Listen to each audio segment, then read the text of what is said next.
உயிர்த்தெழுந்த இயேசு கிறிஸ்துவின் வல்லமை ஊழியங்கள் வழங்கும் வசனப் பெட்டகம். இயேசுவே கர்த்தர். இயேசுவையே தேவன் ஆண்டவரும் கிறிஸ்துவுமாக்கினார். இயேசுவே ராஜாதி ராஜா, கர்த்தாதி கர்த்தா. கிறிஸ்துவே மரித்தோர் மேலும் ஜீவனுள்ளோர் மேலும் ஆண்டவர். கிறிஸ்துவே போதகரும் ஆண்டவருமாயிருக்கிறார். வசனப் பெட்டகத்தின் இன்றைய தின கருப்பொருள்: தேவனுடைய மகிமை.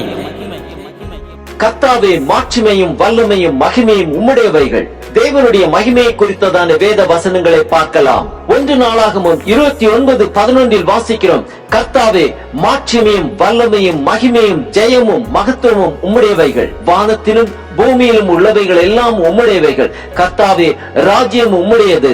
தேவரீர் எல்லாருக்கும் தலைவராய் உயர்ந்திருக்கிறீர். எபிரேயர் 1:3 வாசிக்கிறோம்: இவர் அவருடைய மகிமையின் பிரகாசமும் அவருடைய தன்மையின் சொரூபமாயிருந்து சர்வத்தையும் தம்முடைய வல்லமையுள்ள வசனத்தினாலே தாங்குகிறவராய் தம்மாலே தாமே நம்முடைய பாவங்களை நீக்கும் சுத்திகரிப்பை உண்டு பண்ணி உன்னதத்தில் உள்ள மகத்துவமானவருடைய வலது பார்சத்தில் உட்கார்ந்தார்.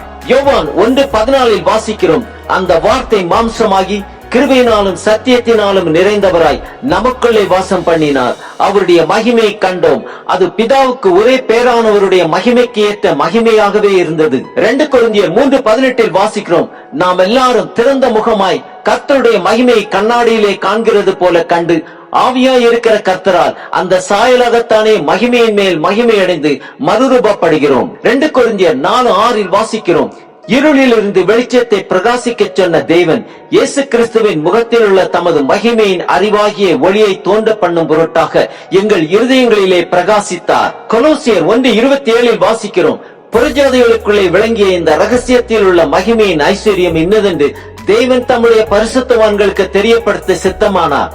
கிறிஸ்துவானவர் மகிமையின் நம்பிக்கையாக உங்களுக்குள் இருப்பதே அந்த ரகசியம். எபேசியர் 3:21 வாசிக்கிறோம்: சபையிலே கிறிஸ்து இயேசுவின் மூலமாய் தலைமுறை தலைமுறைக்கும் சதா காலங்களிலும் மகிமை உண்டாவதாக. ஆமேன். ஆபகுக் 2:14 வாசிக்கிறோம்: சமுத்திரம் ஜலத்தினால் நிறைந்திருக்கிறது போல் பூமி கர்த்தருடைய மகிமையை அறிகிற அறிவினால் நிறைந்திருக்கும்.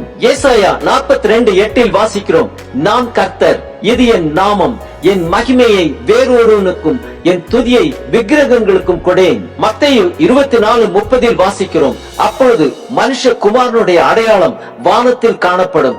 அப்பொழுது மனுஷகுமாரன் வல்லமையோடும் மிகுந்த மகிமையோடும் வானத்தின் மேகங்கள் மேல் வருகிறதை பூமியில் உள்ள சகல கோத்திரத்தாரும் கண்டு புலம்புவார்கள். பிலிப்பியர் 2:11 வாசிக்கிறோம்: பிதாவாகிய தேவனுக்கு மகிமையாக இயேசு கிறிஸ்து கர்த்தர் என்று நாவுகள் யாவும் அறிக்கை பண்ணும்படிக்கு எல்லா நாமத்திற்கும் மேலான நாமத்தை அவருக்கு தந்தருளினார். ஏசாயா 60:1 வாசிக்கிறோம்: எழும்பி பிரகாசி, உன் ஒளி வந்தது, கர்த்தருடைய மகிமை உன் மேல் உதித்தது. 1 கொரிந்தியர் 10:31 வாசிக்கிறோம்: ஆகையால் நீங்கள் புசித்தாலும் குடித்தாலும் எதை செய்தாலும் எல்லாவற்றையும் தேவனுடைய மகிமைக்கென்றே செய்யுங்கள். 1 நாளாகமம் 16:24 வாசிக்கிறோம்: ஜாதிகளுக்குள்ளே அவருடைய மகிமையையும் சகல ஜனங்களுக்குள்ளும் அவருடைய அதிசயங்களையும் விவரித்து சொல்லுங்கள். 1 கொரிந்தியர் 6:20 வாசிக்கிறோம்: கிரயத்துக்கு கொல்லப்பட்டீர்களே, ஆகையால் தேவனுக்கு உடையவைகளாகிய உங்கள் சரீரத்தினாலும் உங்கள் ஆவியினாலும் தேவனை மகிமைப்படுத்துங்கள். ரோமர் 8:18 வாசிக்கிறோம்: ஆதலால் இக்காலத்து பாடுகள் இனி நம்மிடத்தில் வெளிப்படும் மகிமைக்கு ஒப்பிடத்தக்கவைகள் அல்லவென்று எண்ணுகிறேன். ஆம், அந்த மகிமையுள்ள ராஜாவாகிய கிறிஸ்து தாமே ஆரவாரத்தோடும் பிரதான தூதருடைய சத்தத்தோடும் தேவ எக்காலத்தோடும் வானத்திலிருந்து இறங்கி வரும்பொழுது அவரை சந்திக்க ஆயத்தமா?